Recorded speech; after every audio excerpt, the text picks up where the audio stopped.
Dik, dik, di sini. Oke, gimana kabarnya? Alhamdulillah baik ya. Gak ada yang sakit atau enggak? Kenapa?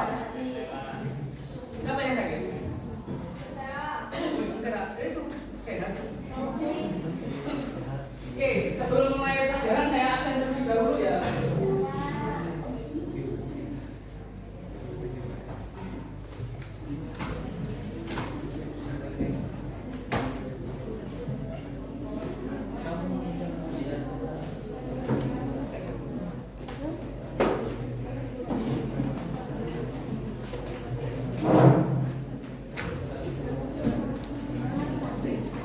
Ada junior.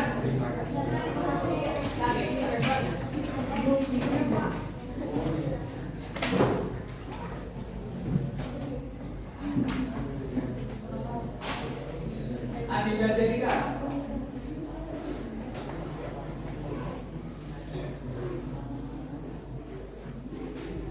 Ahmad Rifki.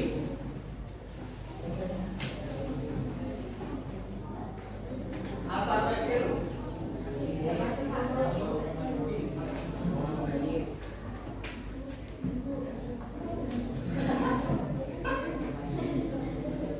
Arun Pulangasari.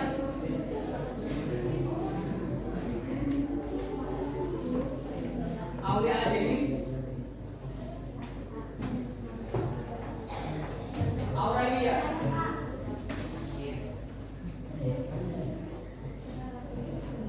Aita. Ayu Mustari.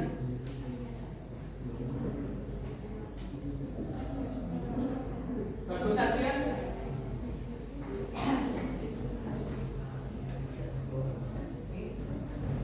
Cahyo Abdi.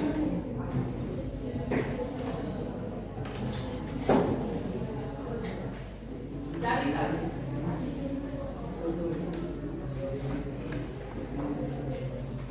Christian Valdaro.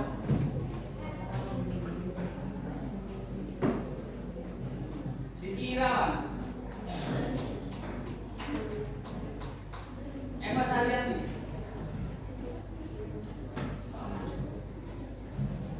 Fahri Rahman.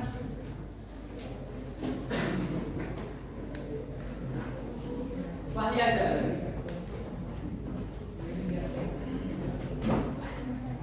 Payola. Virial.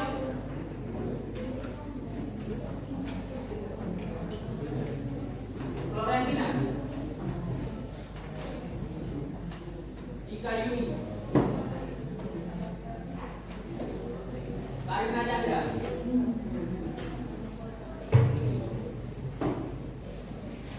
Kezia.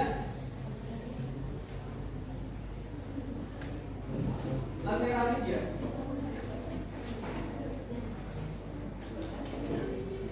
M. Rofi.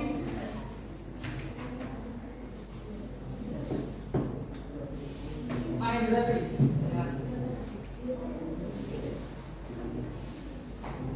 Muhammad Rafi.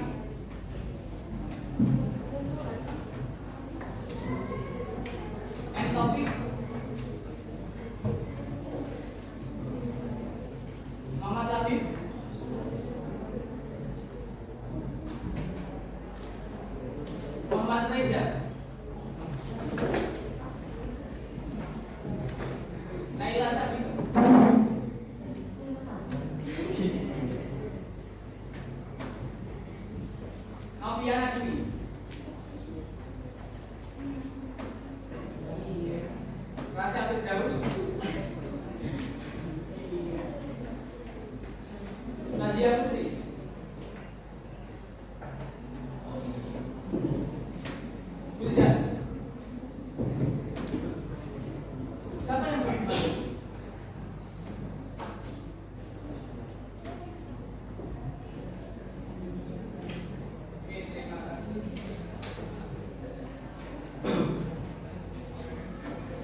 Oke, pada pagi hari ini kita akan belajar tentang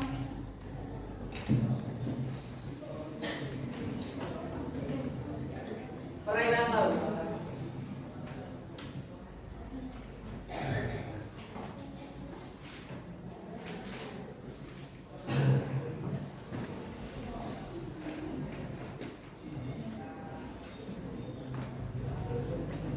Oke, perairan laut ini merupakan submateri dari dinamika hidrosfer ya.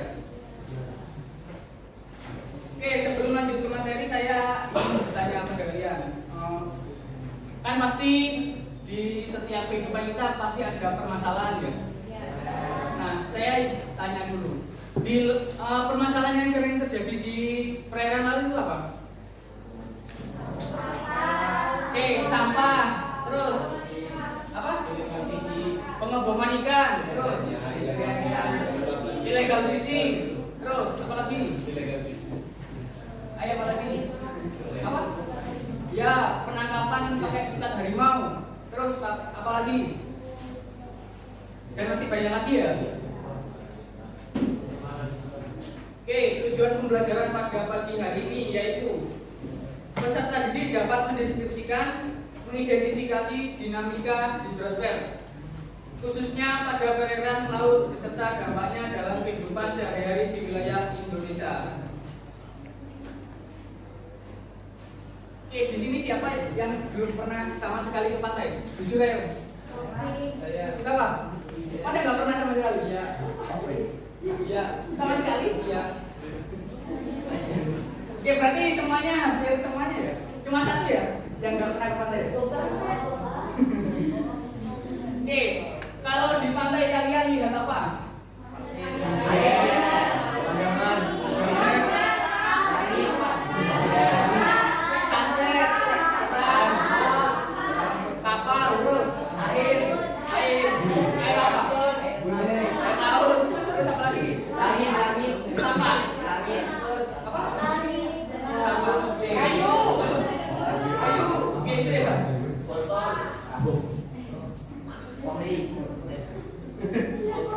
Jadi tadi ke pantai ya pasti lihat laut ya. Laut itu apa?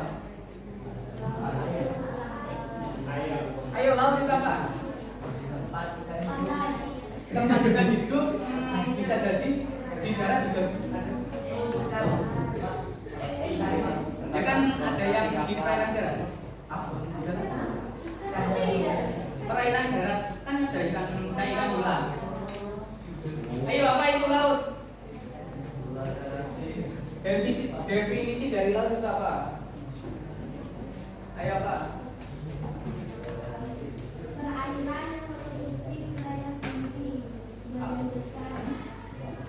Perairan yang menutupi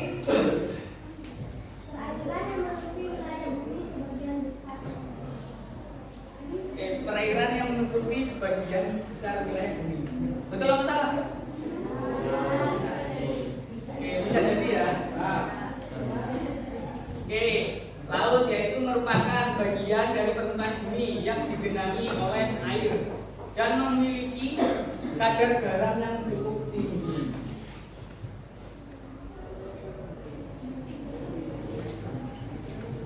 Terus kenapa air laut itu asin?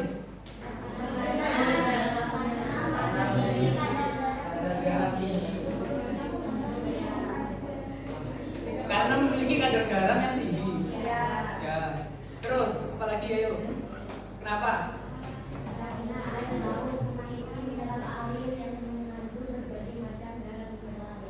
Oke. Jadi gini ya. Kenapa sih air laut itu asin? Karena dipengaruhi oleh unsur kimiawi yaitu natrium klorida atau garam. Ya. Banyak sedikitnya garam berpengaruh terhadap kegaraman atau salinitas air laut. Salinitas merupakan konsentrasi rata-rata seluruh garam yang terdapat di dalam air laut. Oke, salinitas ini faktor-faktor yang mempengaruhi tinggi rendahnya salinitas air laut. Yang pertama yaitu penguapan Semakin tinggi dan cepat penguapan, semakin tinggi pula kadar garam di wilayah laut tersebut. Contohnya Laut Merah. Ada yang tahu tempatnya Laut Merah itu di mana?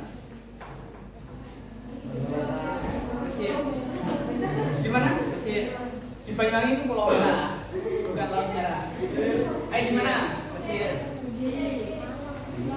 Ya di itu Laut Merah itu di utaranya Mesir. Ya di daerah Jazirah Arab. Di situ kan panas dan gersang ya. Pasti penguapannya tinggi. Nah itu yang mempengaruhi kadar garamnya tinggi. Jadi di Laut Merah itu nanti kalian bisa berendam ya, berendam di Laut Merah itu nanti kalian akan mengapung. Gitu. Saking tingginya kadar garam di sana. Iya, meskipun berat. Iya. Coba lihat, kalian searching di Google ya atau di YouTube pasti kalau orang berendam di sana itu pasti akan mengapung. Oke, yang kedua yaitu garis lintang. Nah, pada daerah garis lintang 20 derajat lintang utara dan selatan, salinitas sangat tinggi, kemudian menurun kembali pada daerah lintang yang lebih tinggi. Jadi 20 derajat ke atas itu salinitasnya rendah. Soalnya penguapannya kan terbatas, sedikit lah, bukan terbatas, sedikit. Jadi gitu.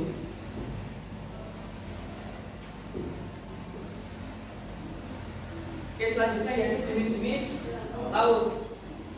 Ada 3. Yang pertama berdasarkan proses terjadinya. Yang kedua berdasarkan kedalamannya dan berdasarkan letaknya.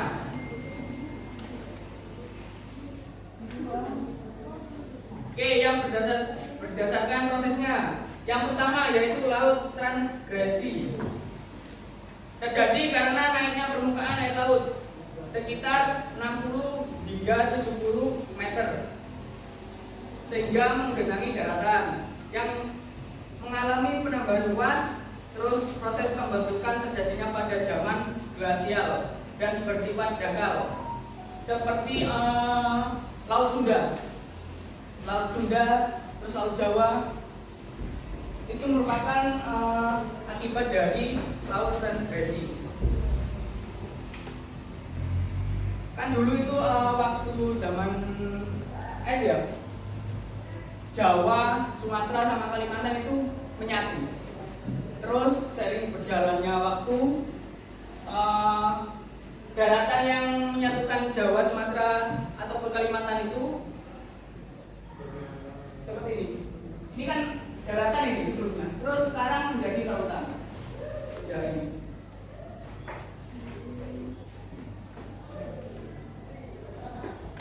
Terus yang kedua yaitu laut ingresi. Terjadi karena dasar laut mengalami patahan akibat dari gerakan penurunan dan dapat menghasilkan penurunan laut yang memiliki kedalaman di atas 200 meter. Terus yang kedua yaitu laut regresi. Pada laut ini terjadi penyempitan akibat adanya proses sedimentasi atau pengangkatan daratan pada daerah yang luas dalam jangka waktu geologi yang relatif pendek.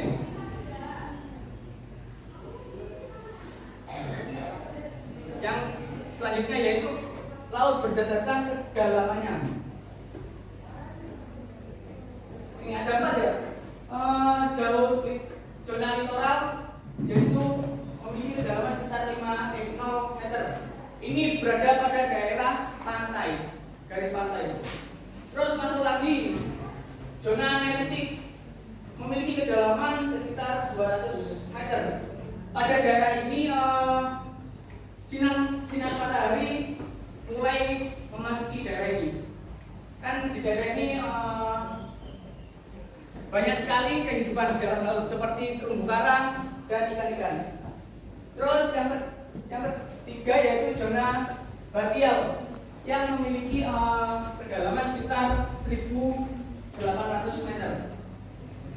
Masuk lagi ke dalam, lebih dalam lagi yaitu zona abisal, memiliki kedalaman lebih dari 1.800 meter. Terus yang berdasarkan letaknya, yaitu landas benua atau itu garis pantai, memiliki jarak sekitar 0 sampai 200 meter. Terus lereng benua memiliki jarak 200 hingga 1500 meter, dan ocean timur 1800 meter, dan seterusnya.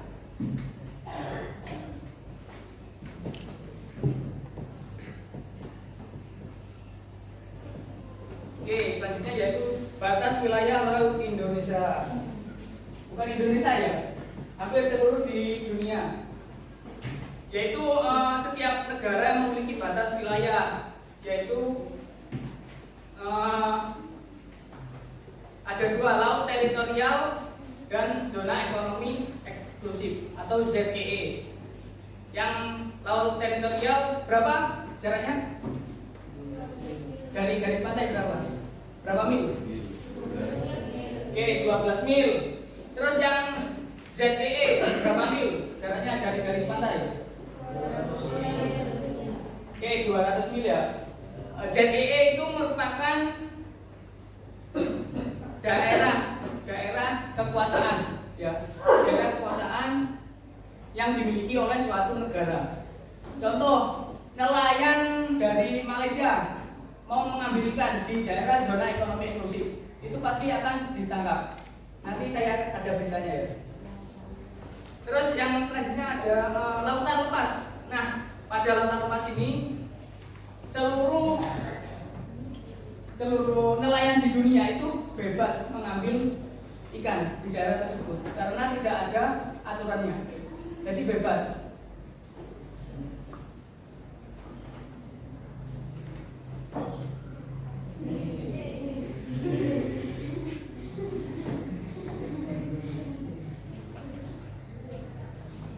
Selanjutnya yaitu potensi laut Indonesia. Nah, wilayah Indonesia memiliki kepulauan terbesar di dunia, sekitar 1.904.000 km persegi. Jadi lebih besar ya, lebih besar lautannya daripada daratannya.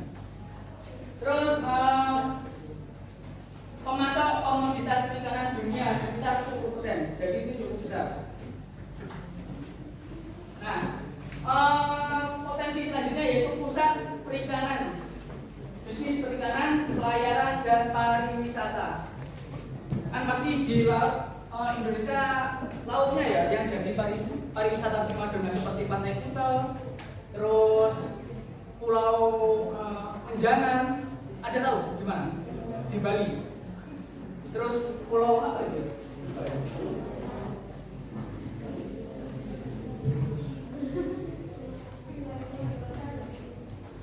Terus ini garis pantai terpanjang kedua di dunia setelah Kanada. Kanada sendiri memiliki garis pantai sekitar 202.000 km dan Indonesia 55.000 km. Panjang sekali itu. Nanti kalian kalau menyusuri pantai nggak akan selesai. Nah ini protein hewani nasional berasal dari ikan sekitar 54%. Jadi lebih besar daripada ayam proteinnya.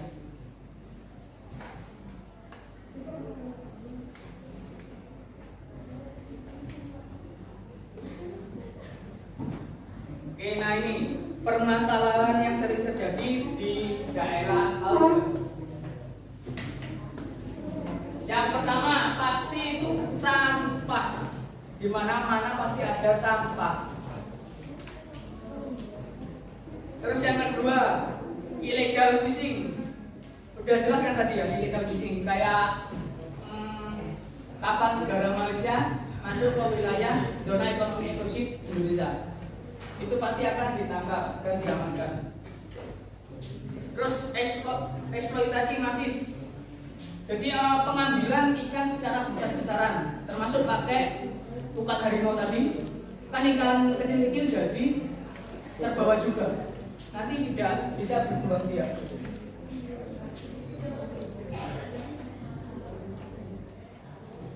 Oke, ini tangkap ikan secara ilegal di Selat Malaka. KKP amankan kapal ikan asal Malaysia.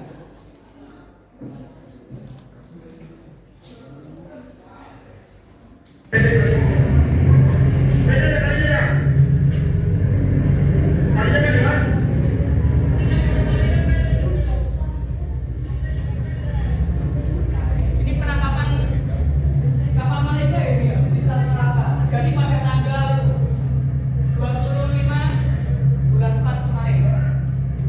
Sumbernya dari Batam Pos.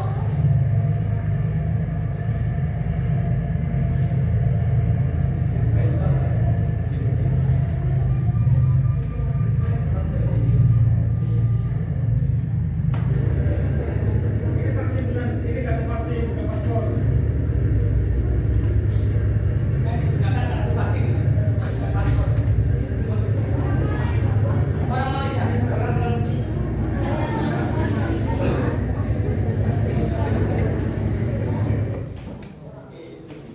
Jadi masuk Indonesia bukannya pakai paspor tapi pakai surat vaksin.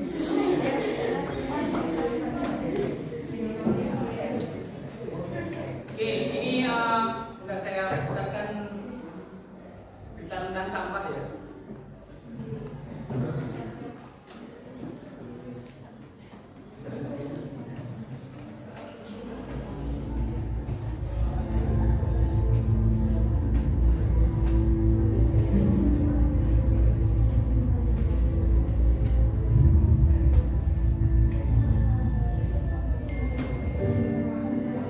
Wajah laut Indonesia dipenuhi sampah.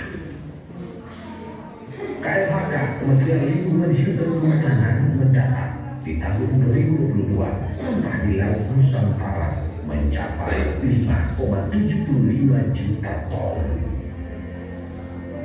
Jika kita bandingkan dengan luas ukuran Stadion Gelora Bung Karno yang memiliki lahan 136,84 hektar, maka 5,75 juta ton sampah laut setara dengan 1,7 juta kali Stadion Gelora Bung Karno. Karena sampah masuk kesulitan melaut, berukuran kecil, perahunya sering kesusahan menembus tumpukan sampah di sekitar bibir pantai Bahagia, Kabupaten Bekasi. Air pasang membawa sampah dari Teluk Jakarta terdampar hingga ke bibir pantai Bahagia. Ini membuat udang dan ikan kecil yang jadi sumber penghidupannya sebagai nelayan sulit didapat, sebab perahu masuk tak bisa menyeberang sampai ke tengah laut. Oh, pernah mengalami hal itu? Apa namanya, kesusahan ketika akhirnya mau melaut karena kebanyakan sampah merusak mungkin perahu? Bukan pernah, sering, bahkan sering. Apalagi waktu kali sebelumnya di Depok itu sangat, susah sekali dari rumah mau ke laut juga, itu berjam-jam.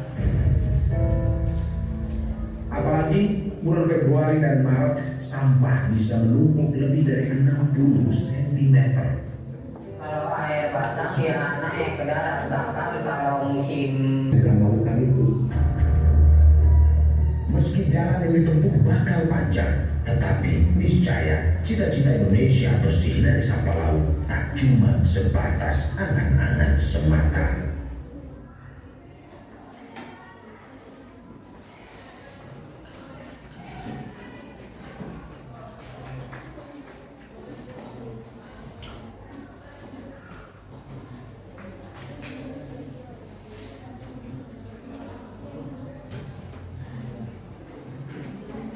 Sudah ya, itu merupakan salah satu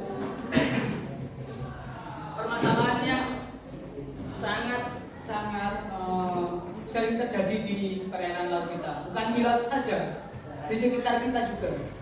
Sampah itu pasti menjadi masalah yang sering kita hadapi.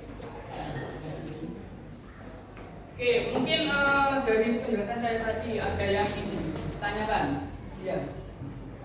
Itu kan tadi ukurannya yang di video ukurannya dia masyarakat habis sampah. Ya. Nah, misalkan di SMA 3 kita kan membuang sampah tidak pada tempatnya, tapi kan nanti pasti dikumpulkan, dibuang terus diangkut. Nah kan itu juga apa ya?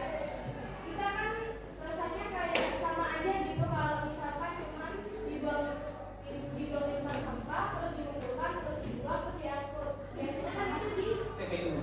ya di daerah gitu. DST daerah yang besar itu. Nah kalau kayak gitu kan sama aja Pak. Kalau misalnya kita bawa ke tempatnya. Oke, mungkin bukan sama aja. Tidak ada usaha yang mengkhianati hasil. Ya. Jadi gini, kita emang sampah itu sungai Bedadung banyak sampah, terus mengalir, benar kan ya? Terus mengalir ke pantai ya. Buger. Ya ke Buger, katanya ke Buger. Emang sampahnya nggak mengumpul di Buger, tapi tiba-tiba terbawa arus ke Banyuwangi. Contoh ke Pantai Pulau Merah sendiri, itu pasti akan membawa masalah. Lah kita ke pantai kok kita melihat sampah, nggak melihat pemandangan yang indah. Nah itu merupakan salah satu masalah ya. Jadi kita tidak bisa menghilangkan sampah, tapi kita cuma bisa meminimalisir. Itu usaha kita. Jadi buanglah sampah pada tempatnya. Nanti ya dikumpulkan jadi satu di tempat pembuangan air. Nah itu jadi kan tidak berserakan itu. Ataupun nanti dikelola. Contoh seperti digunakan sebagai bahan baku aspal. Itu bisa juga. Itu ada teknik pengelolaannya, ada mesinnya. Jadi gimana? Sudah paham? Oke, mungkin ada yang ditanyakan yang lainnya.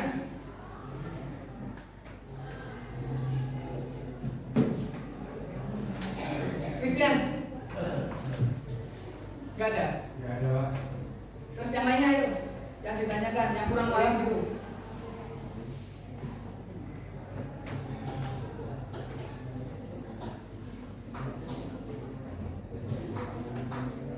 Gimana, tidak ada yang tanya? Tidak ada. Tidak. Berarti paham semua ya? Izin sahur. Oke. Kalau gitu sekarang waktunya mengerjakan LKPD. Oke, ini soalnya saya kirim lewat WA. Nanti kalian tulis soalnya, terus kalian jawabannya. Apa? Ya di lembaran. Terus nanti setelah mengerjakan saya kasih waktu 25 menit. Nanti 4 orang aja maju ke depan menjelaskan dari jawabannya. Ya. Apa? Ya dari jawabannya. Nanti bisa membawa lembarannya ke depan. Bentar ya saya kirim.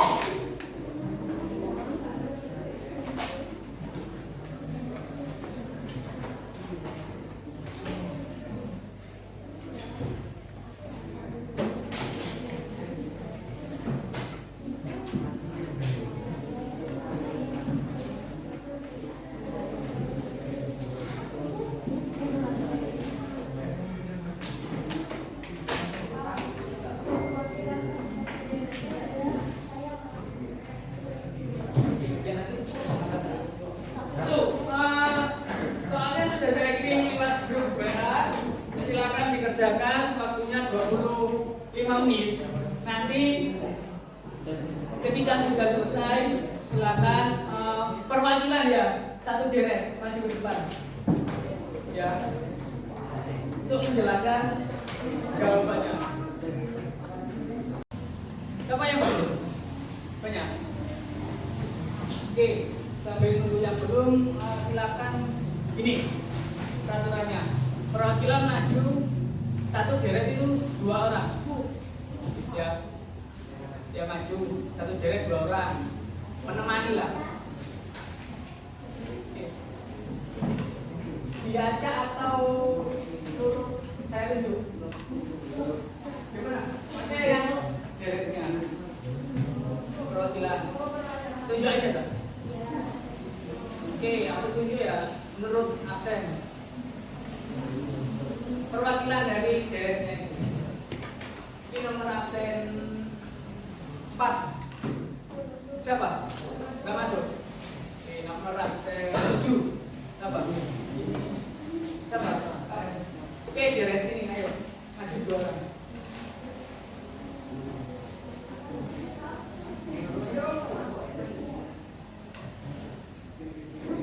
Dua orang ya, menemani.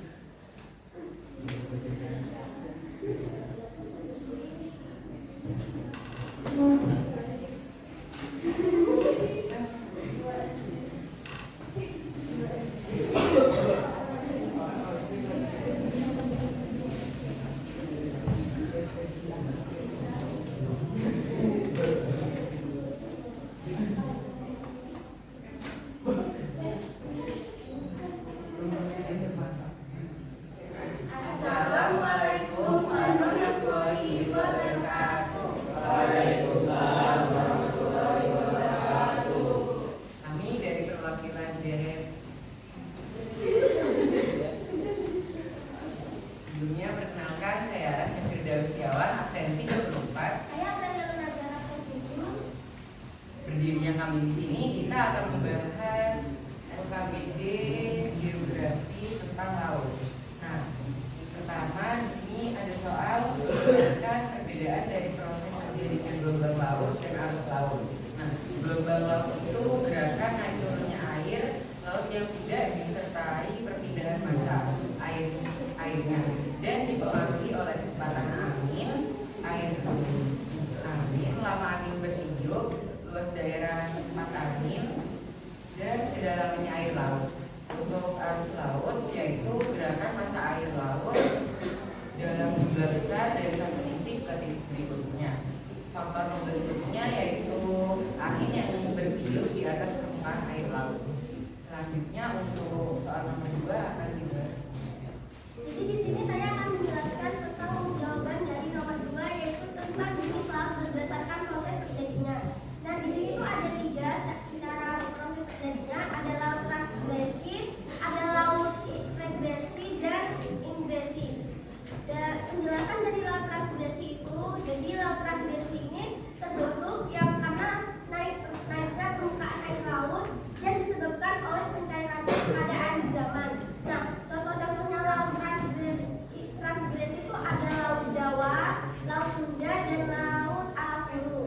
Dan laut ingresi itu terbentuk karena dasar laut mengalami gerak menurun karena aktivitas tektonisme. Contoh-contohnya laut ingresi itu di sini tuh ada laut Banda, ada laut Flores, dan ada laut Maluku. Dan yang terakhir adalah laut regresi, terbentuk karena proses terjadinya sedimentasi, dan contoh-contohnya itu ada laut Kaspia, laut Hitam, dan laut Baltik. Nomor 3 akan dibacakan oleh Rasya.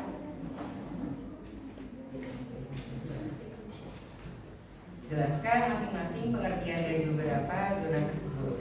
Nah, di sini ada 4 zona, yaitu zona litoral, zona neritik, zona batial, dan zona arsial. Nah, untuk litoral itu yaitu cekungan laut yang terletak di antara daerah pasang dan surut. Untuk neritik, bagian yang memiliki kedalaman kurang dari 200 meter. Batial, bagian laut yang kedalamannya 200 sampai 2000 meter. Nah, untuk zona arsial, bagian laut yang kedalamannya lebih dari 200 meter. Nah, kalau nomor 4 di sini disuruh menjelaskan tentang potensi laut yang ada di Indonesia dan yang harus dikembangkan oleh kita. Salah satunya adalah tentang ekowisata. Jadi Indonesia ini memiliki keindahan alam di bawah laut. Contohnya ada terumbu karang dan keanekaragaman hayati lainnya. Pengembangan ini dapat memberikan manfaat ekonomi dari kayak nelayan-nelayan kecil dan meningkatkan kesadaran akan pentingnya pelestarian laut. Nomor 5, penyebab warna air laut. Untuk warna merah, karena adanya pantulan warna gamblang merah yang hidup di dasar laut. Untuk penyebab warna laut kuning, dikarenakan banyaknya endapan lumpur los yang warna kuning di dasar laut. Untuk warna hitam, paduan logam kapal, tumbuhan hewan mati pada kedalaman 150 meter. Untuk warna laut biru karena adanya interaksi antara cahaya matahari dengan molekul air serta partikel yang terlalu di dalamnya. Sekian presentasi kita dari jawaban LKPD. Kurang lebihnya mohon maaf. Wassalamualaikum warahmatullahi wabarakatuh.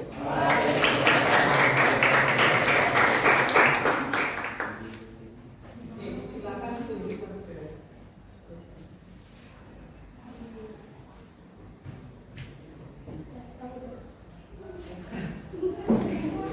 Sama.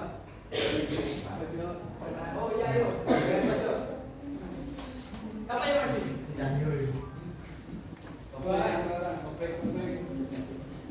Mungkin yang mas-masnya.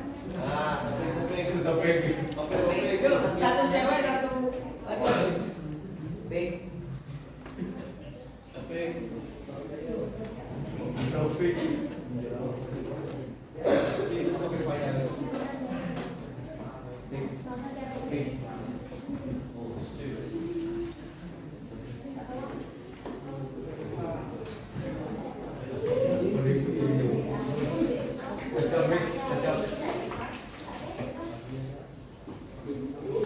Assalamualaikum warahmatullahi wabarakatuh. Jadinya kami di sini untuk mewakili kelompok dari sebelah kanan sendiri untuk membacakan hasil LKPD yang telah diberikan tugas oleh DPSD. Yang pertama, menjelaskan perbedaan dari proses terjadinya gelombang laut dengan arus laut. Nah, gelombang laut adalah gerakan naik turun air laut yang tidak disertai perpindahan massa airnya. Adanya gelombang dipengaruhi oleh kecepatan angin, lama angin bertiup, luas daerah tempat angin bertiup, dan kedalaman air laut. Nah, untuk arus laut sendiri yaitu gerakan massa air laut dalam jumlah besar dari suatu titik ke titik berikutnya. Contohnya yaitu angin yang bertiup di atas permukaan air laut. Yang kedua, identifikasilah 3 jenis laut berdasarkan proses terjadinya dan berikan 3 contohnya. Yang pertama, laut transgresi terbentuk karena naiknya permukaan air laut yang disebabkan oleh pencairan es pada akhir zaman. Contohnya, laut Baltik, laut Tengah, dan laut Cina Selatan. Yang kedua, laut ingresi terbentuk karena dasar laut mengalami gerak menurun karena aktivitas tektonisme. Contohnya yaitu laut utara, laut Persia, dan laut Merah. Yang terakhir, laut regresi. Laut regresi terbentuk karena adanya proses sedimentasi. Contohnya yaitu laut Aran, laut Mati, dan laut Chad. Untuk yang ketiga, jelaskan masing-masing pengertian dari beberapa zona tersebut. Untuk gambarnya sudah ada di LKPD ya. Yang pertama ada zona littoral, yaitu cekungan laut yang terletak di antara daerah Pasang dan Sulu. Yang kedua, zona deritik, yaitu bagian laut yang memiliki kedalaman kurang lebih 200 meter. Yang ketiga, zona batial, yaitu bagian laut yang kedalamannya antara 200 sampai 2000 meter. Yang terakhir yaitu zona abisal, yaitu bagian laut yang kedalamannya lebih dari 2000 meter. Nomor 4, tuliskan menurut kalian potensi laut yang ada di Indonesia yang harus dikembangkan. Sumber daya perikanan Indonesia memiliki laut yang kaya akan sumber daya perikanan, baik ikan, udang, rumput laut, dan biolaut. Nah, selain perikanan, wisata bahari juga bisa dikembangkan, yaitu dengan diversifikasi produk wisata bahari seperti wisata selam, wisata bahari, dan wisata edukasi yang perlu dilakukan untuk meningkatkan daya tarik wisata. Yang kelima, penyebab warna laut berwarna merah, kuning, hitam, dan biru. Yang pertama, berwarna merah disebabkan oleh pantulan warna ganggang merah yang hidup di dasar laut. Yang kedua, warna kuning disebabkan oleh banyaknya endapan lumpur los yang berwarna kuning di dasar laut. Nah, lumpur los sendiri yaitu fenomena biologi di mana lumpur dan air mengalir keluar dari lubang di tanah atau di dasar laut. Yang ketiga, warna hitam disebabkan oleh sedimen, ganggang, dan kedalaman laut yang tinggi. Nah, apa itu sedimen? Sedimen adalah partikel kecil dari tanah, batu, dan bahan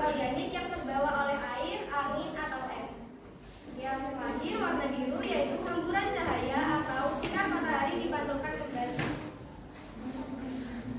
Mungkin itu saja yang dapat kami presentasikan. Kurang lebihnya mohon maaf. Wassalamualaikum warahmatullahi wabarakatuh.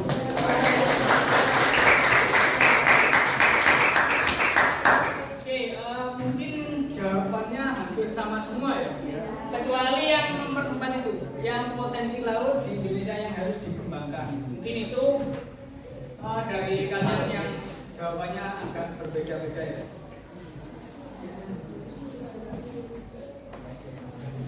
Oke, mungkin tidak semua yang presentasi ya. Mungkin perbaikan saja karena kan jawabannya hampir sama semua. Ya.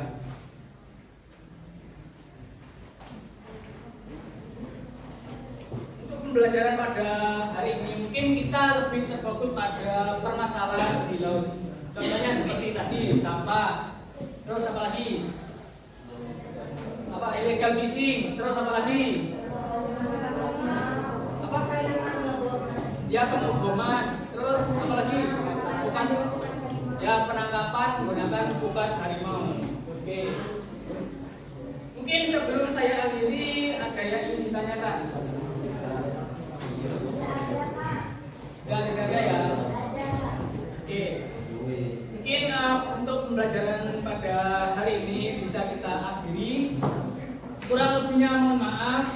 Sampai jumpa lain waktu. Mungkin ini pembelajaran saya pada asistensi mengajar pada saat ini. Mungkin kita bisa ketemu lain waktu ya. Mungkin di jalan lah atau di mana. Mungkin sekian dari saya, kurang lebihnya mohon maaf. Wassalamualaikum warahmatullahi wabarakatuh.